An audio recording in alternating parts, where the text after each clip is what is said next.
Right, so it has finally happened. The Amazing Digital Circus, the last act, has premiered on YouTube, which means I am finally able to make this review full of spoilers without being lampooned by the internet. It also allows me to promptly distance myself from the worst fandom of 2026, sit in my little corner of the internet and make ridiculous videos. But first, we need to take a serious look at this episode as a piece of media. This will be less like my traditional reviews and more of a deep dive into all of the complexities of this episode, with a little bit of personal opinions sprinkled on there so I'm not too boring, because spoiler alert, I love this episode. It's fantastic, and looking back on it now, it has some of the best character setup I've seen since Knives Out, which is my all-time favourite movie. So there's really not much point in me trying to find criticisms, because that video would fit into a short, which this one obviously does not. Let's start with a not-so-quick plot summary, because the episode is an hour long. The last act opens immediately after the ending of episode 8, with the group coming to the realization that Kane has been removed from the circus code, essentially leaving them stranded in its remains. Kinger also lets on straight away that while shuffling through the code, he found the neural scans we see here, confirming that Soma theory is real and the characters we've seen are just digital copies of the real humans who are still going about their real lives, also explaining this line from episode 7. Immediately, we get to see what this whole episode is about, that being the different reactions to traumatic experiences.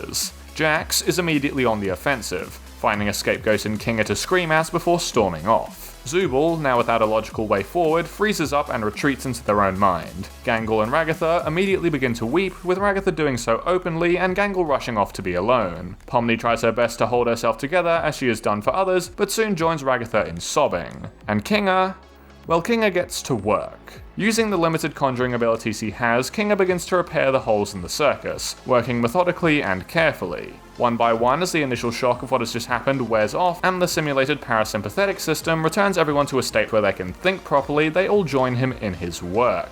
Everyone except for Jax, of course, who, as Zubul so eloquently puts it, "Aren't you supposed to be causing trouble for everyone?" Things are now even worse. Not only are they without good conjuring abilities, they also have to stay high up and dodge this angry abstraction. There is simply nothing to be done, it seems, until Pomni remembers that she has this gun.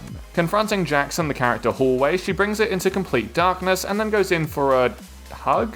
Surprisingly, this doesn't just fuck her up, and instead brings her into the broken and twisted mind of Jax, where we spend most of the episode. Jax's mind is split into 3 pieces. His surface projection, which is all he wants anyone to see, his true memories that he has hidden away, and himself. The piece of his consciousness still intact after the abstraction that is stuck in limbo. The surface projection is a distortion of his true memories. It takes things that other people have said or done and amplifies them to be ridiculous or completely insensitive. But once Pomni is able to break through them, we see his history with Ribbit. Or rather, I suppose, her history with Ribbit. From the entrance to the circus and being brought in under Ragatha to forming their own friendships and opening up to someone for the first time in a long time, Jax eventually reveals her struggle with her parents and leads up to this very symbolic moment. After this point though, Jax retreats again. He stops teaming up with Ribbit, never talks to her again, and involves the third member of their trio, Kaufmo, with the fighting, leading to an eventual distrust of him and 2 separate abstractions, which brings us back to the pilots. Now, having everything laid bare, the truth about his life, how he got here, and what he's refused to tell anyone about himself, Jax expects Pomni to shun him,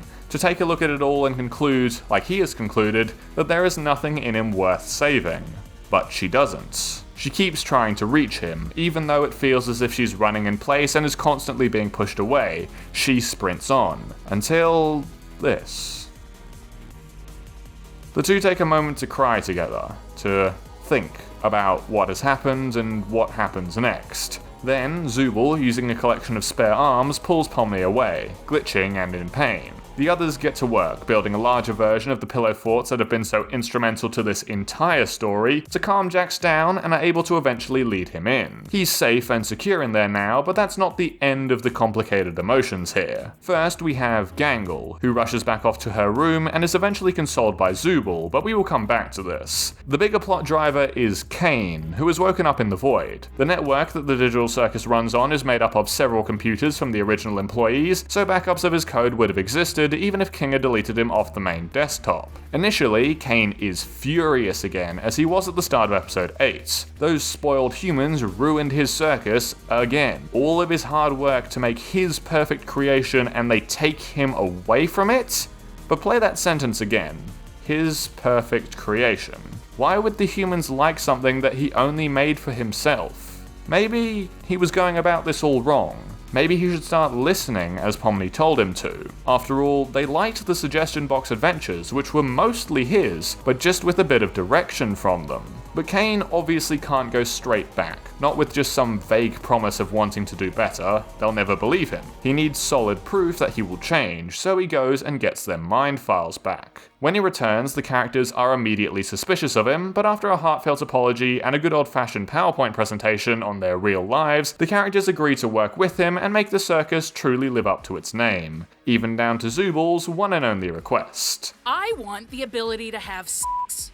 And that is the conclusion to the Amazing Digital Circus, but I'm still yet to explain a bunch of things, including the title of this video. So let's start with, what is hope?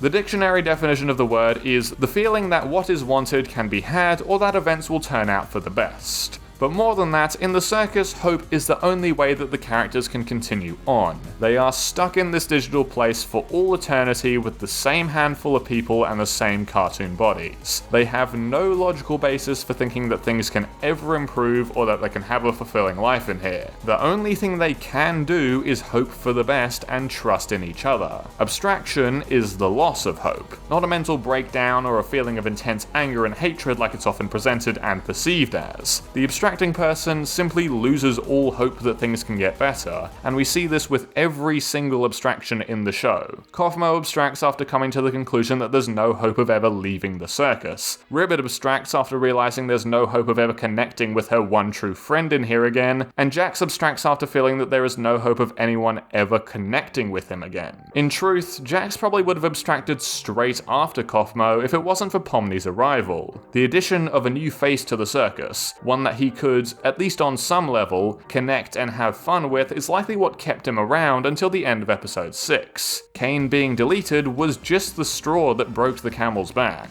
Kinga is the absolute antithesis to this line of thinking, however. Even through setback after setback, abstraction after abstraction, being left alone to wander the circus grounds for months or years, he never lost hope. You can see that even in his actions in the final episode. He doesn't dwell on the horrific circumstances that they find themselves in once Kane gets deleted. He simply starts working to make things better because he has hope that they can be. This is a powerful idea, and his actions spur the rest of the cast on to work and continue surviving in the circus. But this idea can't get to Jax because of the walls he's put up around himself to stop other people influencing him or getting to understand him due to his past trauma. It also has a powerful idea for us in the real world. Remember, this show has been made in its entirety throughout the 2020s, so the writers have a very good understanding of the current state of the world and how badly things are going at the moment. That is why hope, as the central tenet of this show, is a fantastic thing to be putting out into the world. Because life can get better, your situation can improve, and you can make it through a bad time. But symbolism out of the way, we still need to discuss the actions of the other characters and their response to Jax. A lot of people going in and coming out of this episode were very upset at the fact that it was so Jax heavy, and it is Jax heavy. But there's a very good reason for this, in that it allows Goose to display a range of different reactions, all of which are valid to the abstraction events. If, for example, we saw Ragatha or Pomni or Gangle abstract here, there will only be two reactions: grief and complete sympathy from everyone who isn't Jax, and denial and snarky comments from everyone who is Jax. We saw this with Cosmo already. It's simply because none of these other characters have done horrendous things, so abstracting Jax allows for a much better look into their minds, while also literally getting a look into Jax's.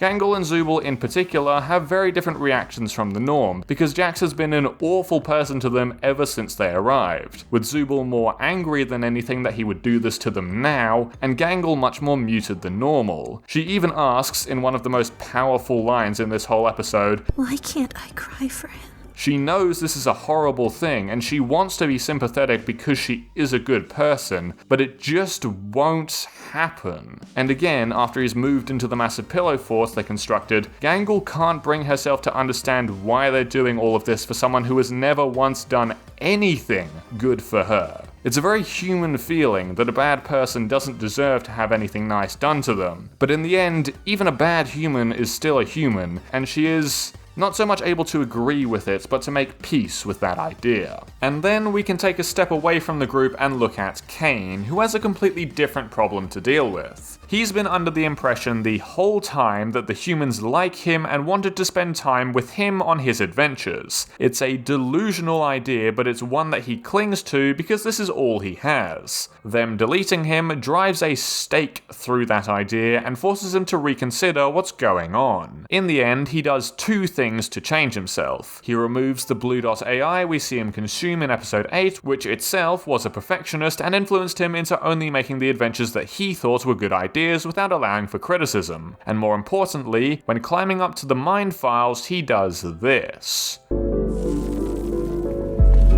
What is so important about him switching blocks here is that it represents his newfound willingness to change, to see that something isn't working and to try something new. Sure, not every new thing he tries works, but in this climb he acknowledges the idea that doing the same thing over and over again while expecting a different result is dumb. More so than accessing the mind files themselves, this is the big moment of development for Kane, and it works. He finally gets what he wants, which is to become a part of the group and get the humans to like him. He's not their leader or their god anymore, but he is one of them. Overall, the characterization, themes, symbolism, and writing outside of Jax's memories are all rock solid and a fantastic piece of cinema. Especially for being so slow-paced, it never feels sluggish or like any of the moments are unnecessary, because each scene hits you really hard and really makes you question what you see in these characters. In particular, both the Jax sympathizers and the Jax haters get validation for their feelings here. Neither opinion is strictly correct, but you can't say either is completely wrong.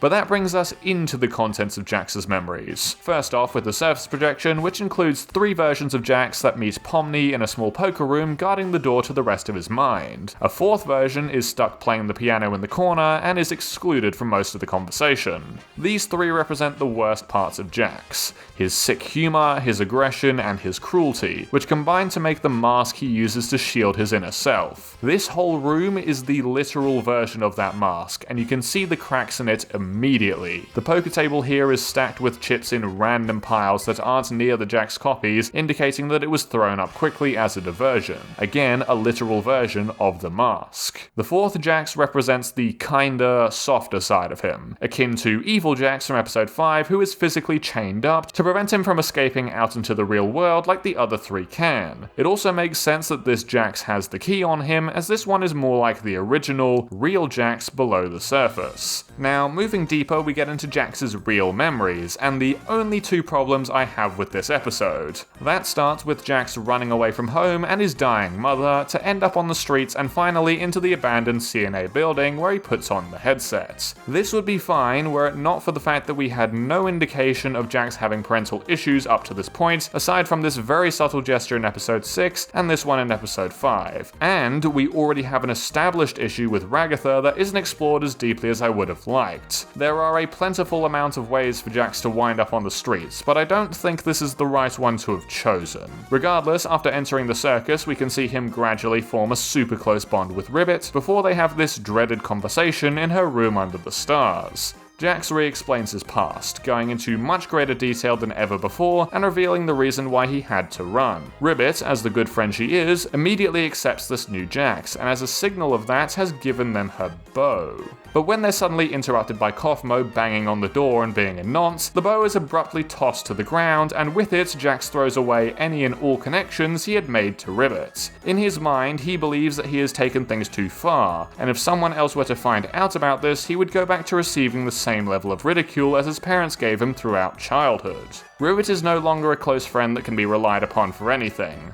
No, now she is a threat. Someone who knows how to cut deep and hurt him. This is a symptom of childhood anxious avoidance, developed at a very young age and is almost impossible to resolve completely without considerable therapy and a large support network, neither of which Jax feels as though he has access to. And that brings us to the fateful day on the mountain that we see in the episode 7 Snow Globe. The foreshadowing to all of this stuff is really well done, especially in the latter half of the series. It is on this mountain that Ribbit's last-ditch effort to reconnect with Jax fails, and she loses all hope of ever getting her friend back. Ribbit abstracts. After all that is finished though, we get to Jax in limbo, and as you can probably tell from the way I described this scene in my recap, I'm a big fan. The use of Pomni running so damn fast but not making it any closer to him is a very nice touch, and the liminal space in general is very cool. It's reminiscent of the Deathly Hallows and Platform 9 3/4, though in a dark environment to show that this is a much worse fate. Gooseworx was in fact also not lying about the lamppost, as it is a crucial element of this incredibly beautiful shot where Jax comes to his final realization.